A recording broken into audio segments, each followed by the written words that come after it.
Carlos Peña, former MLB first baseman and current MLB Network analyst. How's it going this morning, Carlos? Oh, I'm doing great. Thank you so much for having me. I was looking forward to this. We always love having you. You've got great insight on all of our big stars here, including Vladimir Guerrero Jr. So, I mean, he's been mostly the story this season for some ups and downs. And I think it's fair to say it's been frustrating at times with Vladdy. And we're all trying to diagnose what's going on with Vlad at the plate. And is he getting too much insight? Is he not getting enough? Or is he thinking too much? But when you look at Vlad's plate approach, what's the first thing to you that stands out as maybe an area of intrigue or an area of improvement? Yes, no doubt, because as an analyst and just as a flat-out fan, all right, I'm watching this game closely. I know how frustrating it has been for the fans to see the Blue Jays just stay out of that race, just within striking distance, which is encouraging. At the end of the day, you do need your stars to perform, and Vlad Guerrero Jr. is one of those guys who we know is not performing up to his potential. Okay, we know there's a lot more there from Vlad. Now, watching him closely, this is the type of conversation that we have with him because he's actually making good contact. You know, he's hitting the ball hard. As a matter of fact, that's part of the frustration, right? So we could honestly say that he has been one of the most unluckiest hitters in all of the major leagues. Just second to Acuna, hitting the ball hard outs, right? In hard outs, check this out, guys. Hard outs, he leads the league. He's second behind Acuna, leading all of Major League Baseball on hard outs. So he's hit the ball hard. So this is the type of conversation you would be having with him. It's like, listen, you're hitting the ball hard, all right? So that's good. So why are you driving the ball to all sides of the ballpark? And immediately I will go to timing. Guys, timing is everything. If you are not on time to hit, and that is the one thing that I was able to pick out when I dove deep into the numbers, is his approach against the fastball. The success against the fastball this year is very different than, for example, in 2021 when he had a monster season. All right? He needs to get back to getting on the fastball, and that is all about timing. Get ready early enough to hit. All right? Does that explain, because I guess the counter to the unlucky thing is, okay, so you're hitting it hard, but you're digging it straight into the ground. Lots of ground balls from Vladimir Guerrero Jr., lots of grounding into double play for Vladimir Guerrero Jr. And yeah, the driving it is the key, and getting the ball in the air is key. And we have a conversation last week with the Blue Jays analyst, Chris LaRue, who was saying, like, yeah, he can hit ground balls, he can hit line drives, but they don't have anyone who can hit the ball in the air, this Blue Jays team, and that's Vladimir Guerrero Jr. included. So is it a timing thing that prevents him from getting the ball, or has prevented him from getting the ball in the air to make best use of hitting the ball hard? Yeah, because this is such a fascinating topic. Obviously, we try to maximize an elite athlete, right? And we know what he's capable of doing. When you are late, right, you have an unbelievable ability to get a barrel to the baseball, right? That is undeniable. We cannot even argue that. He is amazing at getting the barrel to the ball. It's not like he's striking out at a high pace. None of that. But he's not driving the ball gap to gap. All right. When you are late, you collapse your backside. You break down your mechanics to create space for your swing, for you to be able to get the barrel to the ball. When you do that, your swing changes, and all of a sudden you're no longer squaring the ball up, right? You are deflecting it, if anything. So you hit the ball down when you deflect it. It's a little technical, but if we were watching a video right now, it's as if here you're going about your swing, right about when you're almost about to hit the baseball, you move backwards. All right, that is a change in mechanics. Your swing is going to change plane, and now you will be deflecting the ball. You barrel it, you have great exit velocities, but not the right trajectory. So that's my conversation. Now, is this too complicated? Perhaps for a hitter to think about in game? Of course, the conversation may be more so, hey, you are, this many miles per hour late. Why don't you, instead of thinking that the pitcher throws 95, in your mind you have to think 100. Let's get ready for 100. It could be as easy as, or as simple, because hitting is not easy, as saying in your mind, think 100 miles per hour instead of 95. If the pitcher's throwing 98 and you know that's where he tops out, in your mind, get ready for 105. And those are the type of conversations you should be having with hitters. But immediately, I'm encouraged about this because it's about timing. It's not mechanics.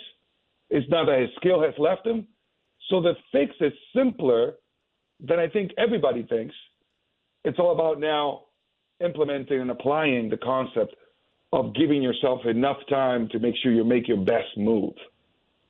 What do you make of this recent occurrence? I think a lot of Blue Jays fans have circled as a point of contention that Vlad swings at every first pitch. It's like doesn't even take a pitch whatsoever, swings at the first pitch, and then most of the time we know how that one results, or hitting into ground doubles. But I wonder if that's just a mental thing that he's facing. It's like I want to get on base, I want to get something going. But it really seems as of late that he's just swinging at every first pitch. Have you noticed? Yes, and this is the thing with that. It's like I have no problem with you swinging at the first pitch as long as you're doing damage with it, right? So we were just looking at Carlos Schwarber, for example, who's had a very low batting average, but when he swings at first pitch, he's absolutely crushing. He has like 13 home runs first pitch swinging. So it's not about swinging at the first pitch. It's making sure that when you do, you are producing damage. Now, how does that happen? When you have a very specific approach, you get the pitch you're looking for, and you are ready to hit it on time, and you make your best move at it, unobstructed swing on it. Now you maximize the output. So instead of the way I would approach it is instead of talking about don't swing at the first pitch, it's just go to the root of the problem. What are you thinking? What is your approach at the plate? What pitch are you hunting? So you don't go out there just recklessly aggressive. You go up there with a very specific plan. So it's fascinating. It's encouraging at the end of the day, and frustrating because you're like, okay, Carlos, so when is this going to happen? when is this adjustment going to happen if you think it's this simple? And I'm like, well, watching from afar obviously relies on the hitting coach and the conversations the coaching staff is having with him to help him kind of simplify, because it is not easy, but it is simple in my estimation on how he can get back on track and really producing for the Blue Jays. So it's funny you say the words recklessly aggressive. Like I feel like over the last little while, there's been a lot of conversation from players and even from John Schneider, the manager, about playing with more urgency. But I wonder for you, what does playing with urgency look like in baseball? Because you can tiptoe into the recklessly aggressive as well if you're trying to make things happen. But urgency, that word urgency that's been thrown around, how do you show that in baseball? Yeah, when I do like the mentality that Schneider's trying to portray or trying to encourage his players to have. And I think what he means by that is like, okay, guys, this is not let me false hustle, because you can go out there and recklessly run into outs. You can go out there and start swinging at every single first pitch, like we were just talking about it, recklessly without a plan. So what is your protection? What is your safety net? Your safety net is your approach at the plate, for example, your sequencing strategy when you're on the mound. You have a very specific mission. So when you have those, basically, I would call it guardrails in a sense, simply because you have created a path, right? You have created a path that you can attack aggressively. That's the best way to look at it. Now, if you go out to the plate without an approach, then there is no north. There is no port to which you're going to. So in essence, no wind is favorable. Goodness, I just quoted a Stoic. But this works in baseball. Basically, when you go up to the plate, when you're running the bases, when you're on the mound, you want to be aggressive? Yes. Well, you need to have a mission so that you can be there aggressively within the parameters that you've set. So it's on the plan that I think I would have focused more. What is your approach? What's your plan? What's your mission? Now go accomplish it. Go implement it aggressively, right? So it's the plan that I'm more concerned about because that's the root of the problem. Otherwise, we're just treating symptoms. MLB Network's Carlos Peña on the line. So Davis Schneider obviously has been a shot in the arm for the Toronto Blue Jays here. He may be playing a more important role than anticipated with Bo Bichette and Matt Chapman dealing with some injuries right now. But it's been an interesting start to his MLB career. He has that massive weekend in Boston. Then it seems like, oh, there's an adjustment made, and they know how to get Davis Schneider out. And then he sits on the bench for a little while, much to the chagrin of Blue Jays Nation. And then he gets back in the lineup, and again, he's having an immediate impact. I mean, this is all a process in understanding exactly who Davis Schneider is and what he can do, at least for opponents. So I guess my question is, how long does it take for baseball to get a book on a guy? Like, how long can Davis Schneider be a surprise to pitchers that are going to face him down the stretch and into September and maybe into October for the Blue Jays? Like, how long does it take, I guess, for Davis Schneider, for you to know how to get Schneider out? And that's not a guarantee that you will, but for them to have a good idea of what they have to do against someone who just gets dropped in to a major league field basically as an unknown. Oh, it happens very quickly because immediately he could be strained, right? All of his skill. He's shown incredible skill thus far, and it's been fun to watch. But then pitchers in the big leagues know what works. You know, if you are sequencing pitches correctly, if you are tunneling your pitches, if you're creating speed differentials between pitches while you have great deception, you're going to succeed even against the league elite hitters. So that's a given. Now then you do scouting reports on specific players and you know what is their strengths. You can also see what the weaknesses are.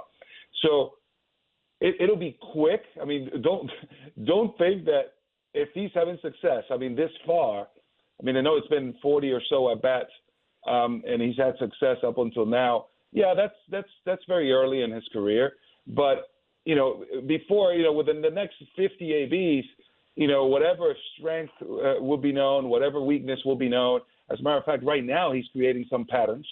But the skill is there. I'm not afraid that all of a sudden he's going to stop producing. I'm not, because he also could counter whatever approach or advanced scouting report they have on him. He could counter it with a better one. That's why when you see the skill, we were talking about Vlad Jr., this also applies to Schneider here. Hey, you have the skill to get the barrel to the baseball. You have the strength to drive the ball, hit line drives, gap to gap. Okay, the skill is there. Now it is the approach that elevates you. It is the approach that allows you to be consistent. So instead of treating symptoms, let's go to the root of the situation, which will always be strategy at the plate, on the mound. Strategy will always maximize your potential. So I'm not concerned about this. As a matter of fact, this is he's an unbelievable weapon for the team. And you mentioned it, harnessing him. It's going to be key if the Blue Jays aspire to gain a postseason berth here. Yeah, it's felt like a bit of a process, right? Like he was an unknown quantity. He punishes pitching. There is an adjustment, and now maybe he's adjusted back. So it's they're trading adjustments here, and hopefully they can continue to do that with Schneider being productive. In your career and in your time in Major League Baseball, Carlos, when did you know, or what was a telltale sign when a pitcher, maybe one of your pitchers, was starting to run on fumes, that they were out of gas maybe for the season, that they'd pitched too much and they just didn't have much, or they weren't going to be at their best in the late portion of the season? Were there things that you noticed from pitchers that, had that sort of reality, or is every pitcher different? I mean, every pitcher is certainly different, but I mean, there are some telltale signs of struggle, let's say, or laboring, right? That it's not any longer a smooth delivery, perhaps, to the plate. You can see that they are, one of the, I had a buddy of mine, great pitcher, by the way, Matt Garza, who used to be extremely good on the mound, had a great career. But I could tell that he was struggling when he started grunting, kind of like overthrowing. And he would come up to me and say, hey, if you see that I'm doing that, make sure that you tell me less is more. Easy is fast. And you would see that in pitchers. I think generally that's one of the themes when you see them overthrowing and they come out of their mechanics, like they try to do more than they're capable, and you see their their body and mechanics break down and now control. It's minimized. They can't throw strikes. They can execute pitches, and now it becomes a downward spiral. So that's when fatigue sets in. And it's almost like you have to remind pitchers, and I took it upon myself, especially when someone asks, like Matt, to tell them, hey, it's not try harder, it's try easier. And that's kind of tough for a competitor to even comprehend, right? So, yeah, there are some telltale signs. You feel that the Blue Jays are at that spot right now. It's at the end of the day, it's all about strategy, staying within yourself. I mean, I go back to that because I think that is where the advantage is. It's staying, sharp with your mechanics, healthy and all that, but what are you trying to do on the mound? What is your strategy? What are you sequencing? What is your combination that you're trying to bring forth? Remember, as a hitter, I can tell you what works from pitchers, what makes a pitcher difficult to hit. So sometimes the best thing you can do as a pitcher is talk to hitters. We're chatting with MLB Network analyst Carlos Peña. Okay, so up in Toronto, we spent a lot of time on the Blue Jays, but we've certainly had one eye on the Seattle Mariners and what Julio Rodriguez has done with that team. A young superstar propelling some incredible run that they've had. What's been the most, besides Julio Rodriguez, the biggest reason for Seattle's turnaround and just how scary they look in a wild card race and even just a playoff race in general? Well, this is unbelievable because sometimes we think about momentum being more of a esoteric thing that you cannot really measure, that it's not quantifiable. But they got momentum on their side.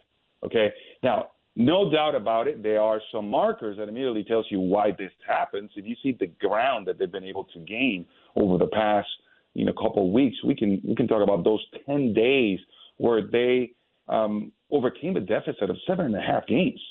Okay, that is absolutely ridiculous. As a matter of fact, it's so improbable that it borders on the side of insanity if you were to even say that was possible. Yet here they are, in first place and thriving. How does that happen? It's not just A-Rod. It's everyone in that lineup having better at bats. Okay, we see the Oscar Hernandez. Of course, you're very familiar with him.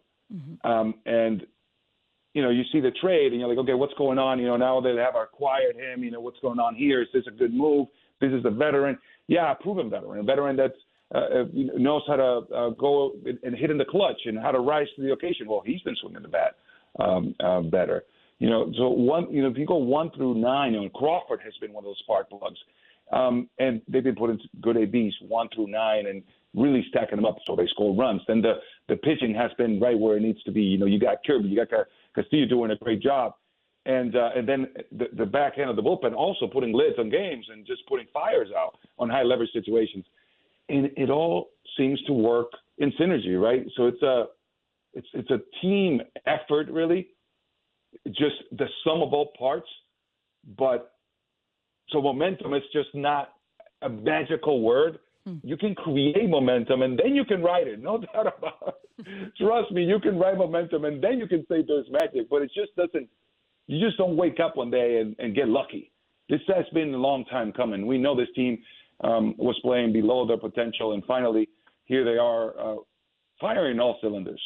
I guess on the flip side, momentum in the wrong way. What's going on with the Texas Rangers in terms of their slide? They were a team that we didn't even think too much about because it was Seattle, and now it might be the Blue Jays and that final series in September against the Rangers that really helps solidify who's in the picture and who's not. But the Rangers have been pretty bad as of late. Is that a sustainable bad? Should we be feeling a little bit more confident up here that the Rangers might have fallen off, or are they just a winning streak away from really making this a tough stretch for the Blue Jays in terms of grasping that wild card?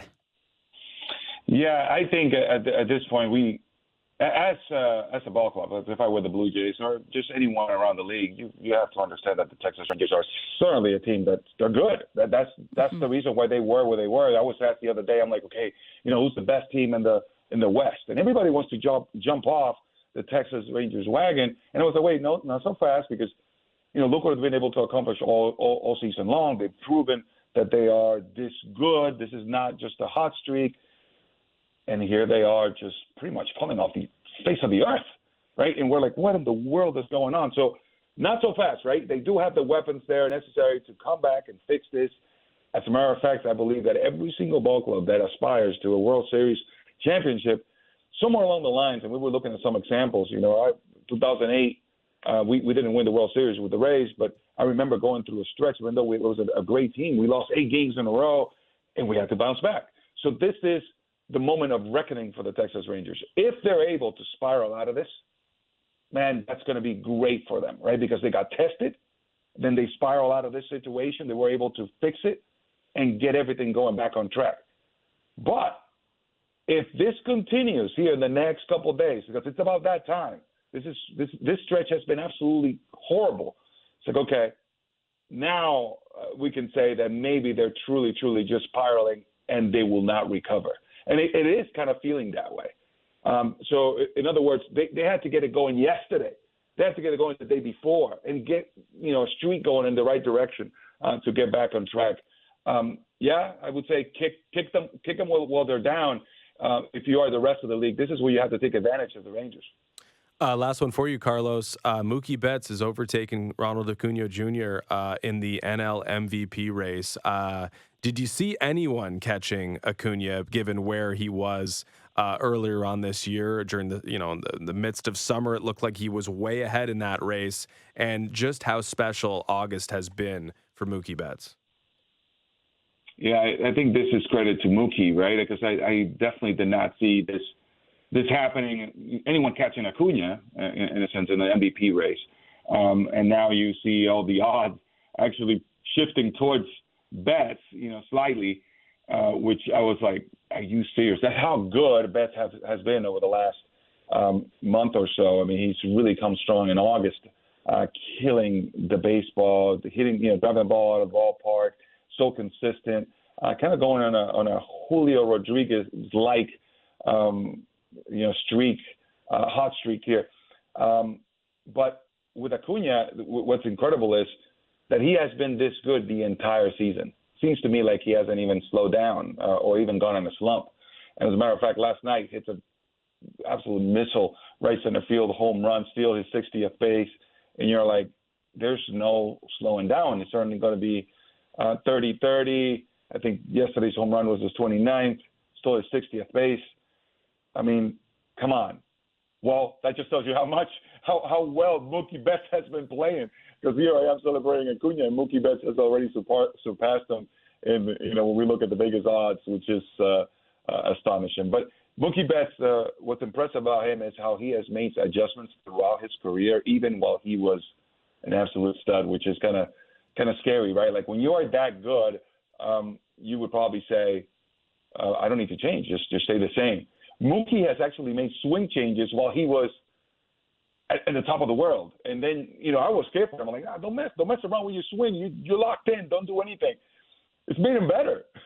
He's actually gotten better. I thought that was impossible. How can you get better when you're already a superstar? Well, he has done so.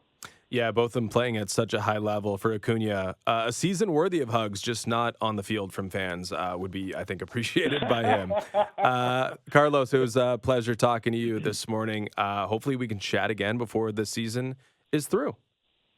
Yeah, let's make it happen. I really enjoy coming on with you guys. Thanks again. That's Carlos Peña, MLB Network analyst and our insider, brought to you by Don Valley North Lexus, where you can expect excellence online and in the showroom. Visit DonValleyNorthLexus.com.